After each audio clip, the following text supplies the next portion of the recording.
and welcome to the Multifamily and More Expert Series, a series where we dive deep on a particular topic with a very particular guest. My name is Jamie Gruber, and tonight's broadcast is brought to you by CF Asset Group. My guest tonight is the one and only Grant Warrington. Grant is a director of operations for a large property management company in southeastern Michigan and northern Ohio. He's also a multifamily owner with 26 current units. And he's here tonight to talk to us a little bit about stick-to-itiveness. So Grant, welcome. Thanks, Jamie. I appreciate it. And thanks for having me, man. Absolutely. Always looking dapper, by the way. I love it. Oh, thanks. You as well. I'm always very impressed by you. So thank you. Yeah, my bald head. I appreciate that. So, all right, let's talk a little bit about you. So you recently acquired, I think, a 20-unit property.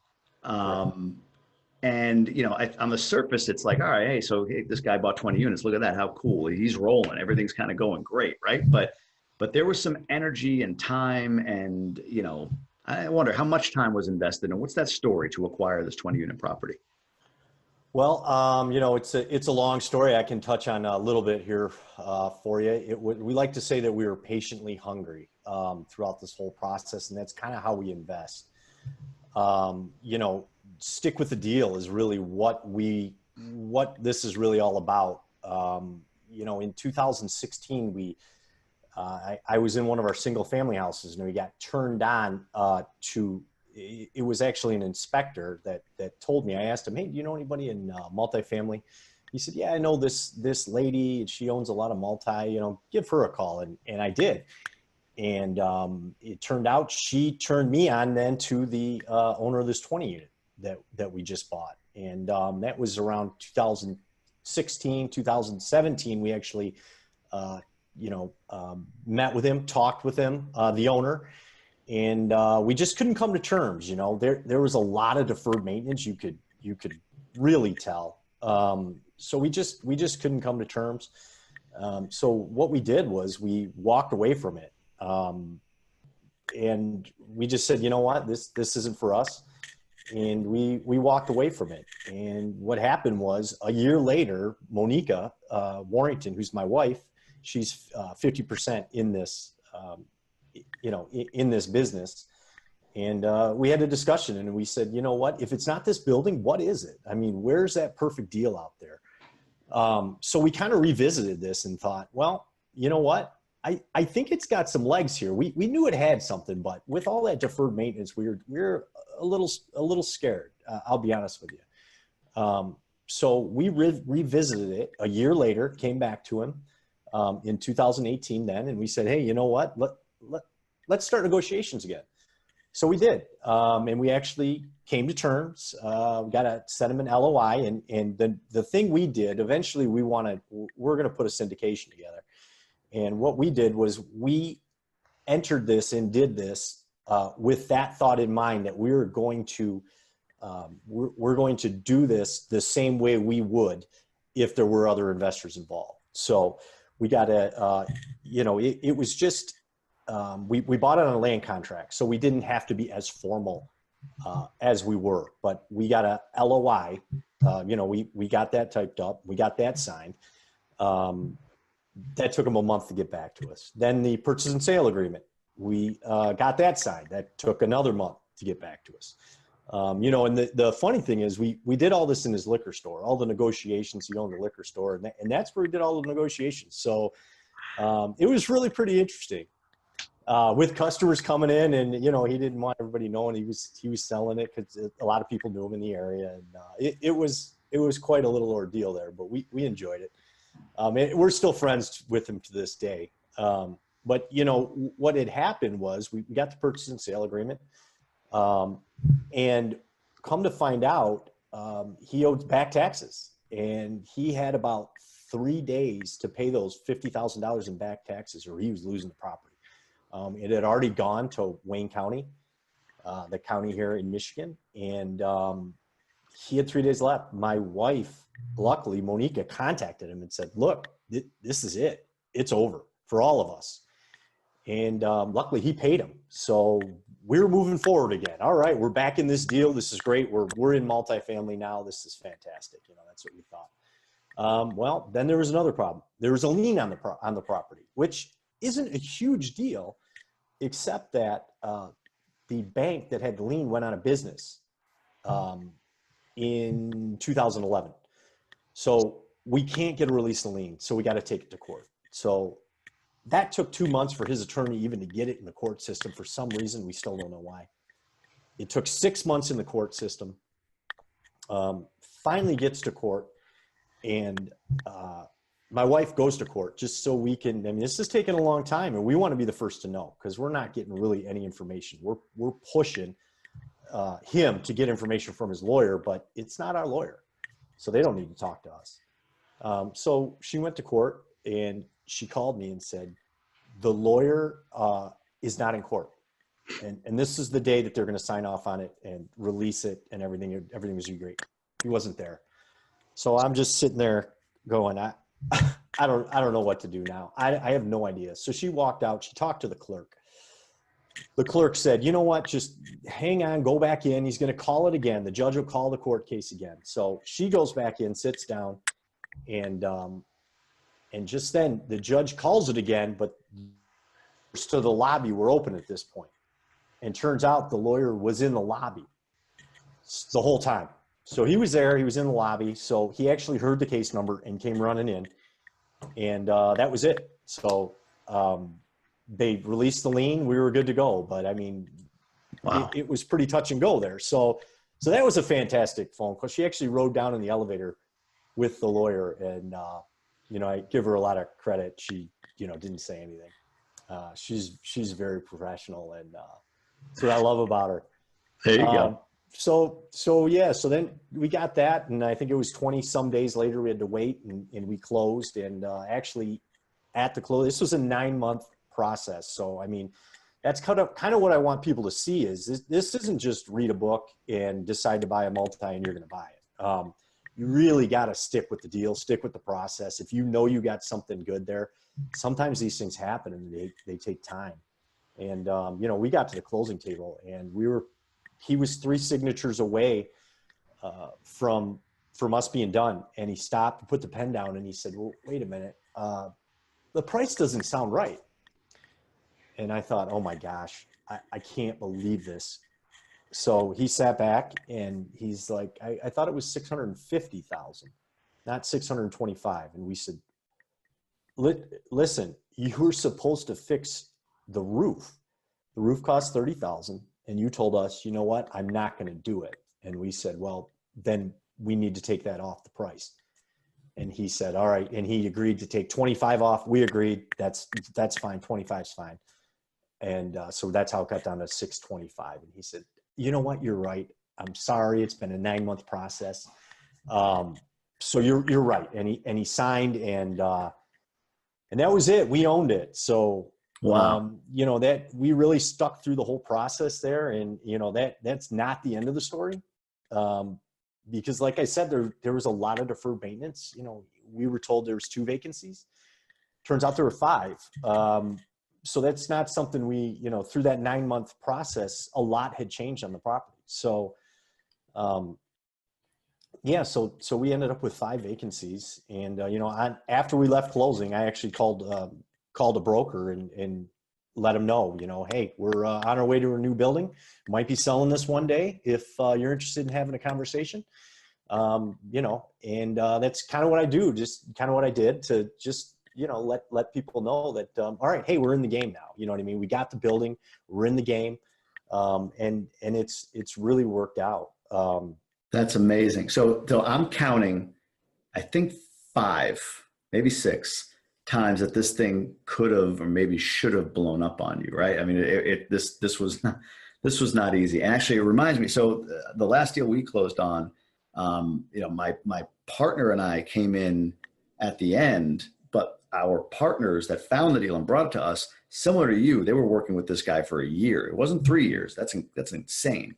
But they were working with him for a year. A mom and pop owner, older gentleman who, he wanted to do it his way. He had, certain things. He wasn't in a rush, but he wanted to sell it, wanted to get his price, whatever. A lot of what you talked about. So this is, I think your comment or your quote of patiently hungry makes a lot of sense here. But I want to dissect that a little bit because I think, when you say patiently hungry, it dampens down the hungry appropriately, meaning hungry could be like, just buy a deal, right? I'm hungry, I want a deal. And even if it's a good or bad deal, you just buy it, right? But the patient part means, well, yes, we're hungry, we want to find the right deal. That's essentially what that term implies. So along the way, did you ever have that moment where you thought, this thing is snake bit? I don't think this is meant for us. Every time we reach a plateau, we take a step back. This is not the right deal. The universe is telling us something here. We should walk away. Did that ever happen? And if so, why didn't you? What do you think what it was that made you stick to this thing? Yeah, that happened a lot. And, when if you want to come over to my house, I can show you right over there where we sat on the floor in front of the couch and prayed together and said, hey, if we're not going to get this thing, we accept that. A lot of people don't get to this position. At least we got here. We said a prayer and, we prayed that, hey, if this is what's right, let it happen. Me more than, I'm more emotional. I'm more, hey, let's charge, get this thing done. My wife's more level-headed. But it would happen more so with me that, she'd lift me up or I'd lift her up. So having that team, I couldn't have done it without her. And, it just, we were there to balance each other out. But yeah, a lot of times we did think that. We thought maybe this is the universe telling us, maybe, this isn't right for you. The thing that kept us going was, A, we're already in it. And B, if not this, then what? And this has a lot of upside. And we knew that. The problem was we didn't know exactly. We didn't know what we didn't know, right? So we didn't know exactly what all the deferred maintenance was. But we walked it. We had all our inspectors go through it, all of our contractors go through it. We had the keys to the property through that whole 9-month ordeal. So we were in and out of it. But we just stuck with it because of that. We knew there was a ton of upside, but it's like anything, it takes money to get the upside. So you got to weigh that out. Like, is it too much money to get to that upside, and we figured it wasn't. We figured there was a lot. I think average rents were $490. We rented 2 out on the main floor for $675 and $25 pet fee. And then we just rented 3 on the upstairs floor. March was a little slow. I don't know if anybody else saw that, but we had a downtick in applications, and April was through the roof. But we rented the tops for $650 a piece. There's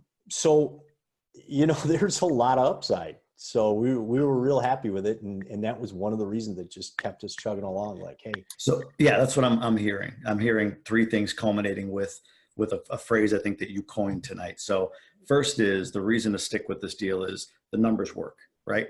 Correct. And you proved that this was a numbers-based deal. I think when you learned of it in 2016, you talked to him in 2017. So you're already a year invested, it sounds like, and you walked away, right? Because your terms weren't being met. So stick to the numbers. It sounds like it was number one. The numbers work on this property. Like you said, there's some unknowns, but generally speaking, you're seeing the numbers working on this.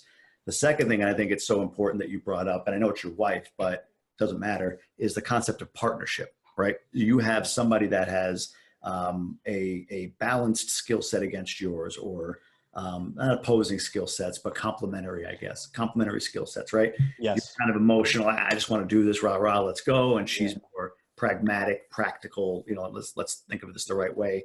That balance is huge. And then the third thing, and again, I come to your phrase, you were patiently hungry. I love that. I think that is so on point, that you took the time, you thought through this, you made sure that you stuck to it. That's the hungry part, but you were willing to wait it out. Like you said, if not this, then what? And if it doesn't happen, it doesn't happen, but you're going to give it everything you have to make sure that if it's able to close, you're going to be the guy to close it. And you did. So incredible. Now you own the property. You mentioned 5 vacancies. What else did you learn? How, what about renters, about how they're paying, all that stuff? What else did you learn once you acquired this property? Well, the great thing that I had going for me was, I'm the director of operations for a property management company, 777 units under management, 10 apartment complexes, 144 units being the biggest one. So we had took over management on the 144 complex maybe 2 months before this one. So really a 20 unit complex is not a big deal. I mean, we left closing, we had estoppel agreements, and we met every tenant that night. We changed all the locks in the whole building on Saturday. A couple days after that, we put our master lock system, keys system in place. So we knew what to do. So we didn't we literally got a box of keys. That's not a joke. We literally did. And I'm going to post that on my Facebook page one time here in the future, because it is funny. It is true. You do get a bag of keys or a box of keys when you deal with mom and pops. And, that didn't faze us. It didn't scare us. Luckily, and that's what my job prepared us for. So we had already ordered all our locks. We had ordered our rent drop. We had everything in place, ready to go. We just were waiting on that closing date. So just after we did close, though, one of the great things that getting back to teamwork, and I know you and Benoit are partners, and what a great relationship you guys have. It's so helpful. I came home from work one day, and my wife had a spreadsheet of 5 different apartment complexes. She had secret shopped them, right? So she went to every one as a tenant, all in our area. She saw which ones had dishwashers, what kind of finishes they had, what their rents were. Do they allow pets? So I came home and she had this all printed out. We went over it, and that's how we kind of, that's our market analysis, right? So, it's just really important. That's something I couldn't have done without her. So, I mean, where else can you do that? Go to your W-2, come home, and, during the day, your business is being literally built. So it's just huge. So that helped us set the rents. It's just a really great thing to have the alignment of interest there. This happens to be my wife, but your partnership is, it's you really need somebody to level you out, I think. Absolutely. No doubt about it. And that's I like that. The secret shopping, that's a great idea, right? To go through and understand truly, not just what rents are, because that's easy, but what are the rents are considering the amenities, right? Or the condition of the property, the location of the property. You could say, oh, rents can go to $700, but if that 700 is, an A-class downtown, much larger kind of unit, then, you need to know that and go take a look at that. So you reposition these properties. It sounds like you've owned it for a few months now. What are some things that you did, having that property management experience, some things that maybe you did that might have been a difference maker in the behavior of your tenants, if anything, after you acquired the property? Well, one thing we're real proud of is, we haven't evicted anybody yet. And we're proud of that fact because the old owner, no one paid. That's how we were able to get this building. So 15 people were there when we got it, and those 15 people didn't pay, or paid extremely late. Most of them didn't pay. They all paid. We haven't evicted anybody. We were on site. They saw us there every day. They saw us improving the property. They saw us rehabbing these units. We did the landscaping. We redid the roof. We fixed electrical. We got lights working that never worked. We bought a new dryer for the north laundry area. We did a lot, and they knew, and that's the thing with tenants, you don't ever, and you should never threaten or do anything like that to get people to pay. We had a nice on-site presence. We have a nice relationship with our tenants, and our tenants are our customers, right? That's how we pay the bills. So we want to take care of them. And that's what we all told them, because they would all ask, our rent's going up, and, we're the management company, and, our goal is to get this property in a nice, safe, livable condition. And, what we want to see in return, we want rent paid, and we want it paid on time. And that's what we told everyone, hey, you need to pay rent. You need to pay it on time. Rents are not going up. We don't know when or if they are, but you know, what's important is pay your rent and pay it on time. So what does that look like? I'm curious. For rents going up at some point, you want to get them to market rent. Is that at the next lease turn, or are there even leases in place? I don't know. But how do you? It's a great. I mean, you know, we're talking about due diligence and sticking through things and everything else. But with your expertise, I'm curious, and for those watching, what's the best way for somebody to achieve market rents without vacating a building, or at least something close to market rents without vacating a building? Well, that's unfortunate because I was just going to ask you that question, but I guess I'll have to. No, we have this. I'm just kidding. We have this discussion, right, all the time, and it really, I would say, it really depends. It would depend on your capital, for one thing. You know, if we had a lot of capital, maybe we come in and maybe we remove the whole tenant base. We rehab all 20 units to the extent we're doing. Now we're doing LVP flooring. You know, we painted the cabinets, all new paint, all new sinks, all new fixtures. We glazed the tubs. You know, maybe we do that to all 20, but you know, this is my wife and I with, you know, a certain amount of capital, a certain amount of budget. And like I said, we're doing this with this is the amount of capital we have, just like when we are going to do a syndication and we raise funds. These are the funds, here's our budget. And, that's really how we plan this. So what we're looking at is we want to get 100% occupancy. That's it. We would start going off on a tangent about raising rents and about this and about, you know, the tenants are, one guy's got a car that hasn't moved in a while. There's all things that, some people are storing some paint in their storage areas, their storage lockers, just some different things that you really don't want to see.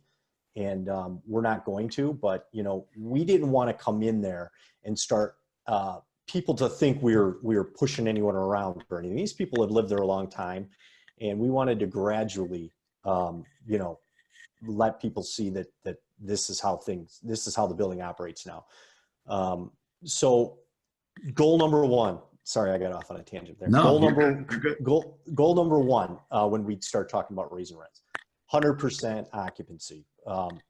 That would stop both of us dead in the conversation because we'd say, you're right, 100% occupancy. Then goal number two, let's take a month and breathe. So 100% occupancy, we're going to take a month and breathe, and then we're going to evaluate our lowest, the lowest 2 units are 450. And we have to, you know, we're not, the new ones we rehabbed, right? We're not going to raise the old tenants up to those prices, but 575 to 600 is still low market. So we want to be just a little bit under market, right? We don't want people to look down the street a mile away and go, well, I'll just move over there. So those are some things we're looking at. Okay, who are we going to target first? We're going to give them the opportunity to pay. There's also a couple of units that maybe need to be turned. So we have that all in mind. We're going to come up with a plan. Like I said, 100% occupancy, May 1st. And then we're going to breathe for a minute, but really there's the breathing includes, you know, evaluating tenant base, evaluating who's paying what, who's our strong payers, who are our slow payers. And really who can stay and who might have to go to get that tenant base in the area we want it to be. I think there's so much there. It's hard to unpack it all, but similar experience. And you know, we're all learning, right? You know, I'm no multifamily guru by any chance. You have a ton of management experience though. So on that end, you are a guru. But I got this advice from a big time syndicator, a guy who syndicates a lot of property, prior to acquiring our last deal, kind of the how-to on doing this. And it started with something you said.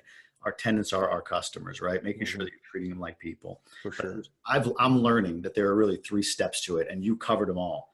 First is, you know, get in there and get the property up to par, if you will. Fix some lighting, you know, get some new washer dryers in there. You know, we redid the common areas, cleaned things up. We went around to every tenant and asked them if they had, one thing that they would love for us to do, what would it be? And most of them were like, yeah, my faucet is garbage, so we replaced the faucet. Or one person asked if we could clean their carpet. It was like $80. Sure, we had their carpet clean. You know what I mean? So these little things we went through and did, knowing that we were at some point going to raise rents. But that was one. Two was getting it to 100% occupancy, which for us, thankfully, we had 2 units. We turned them. They're occupied. 3 was raise the rents. And you said it was after we had established a relationship. It was after we came in and showed that we're responsive to needs and that we're upgrading the property, that we care about this property. And it wasn't to full market. In fact, it was probably, I don't know, $80 to $100 below full market, because the full market rents we're getting are rehabbed now, right?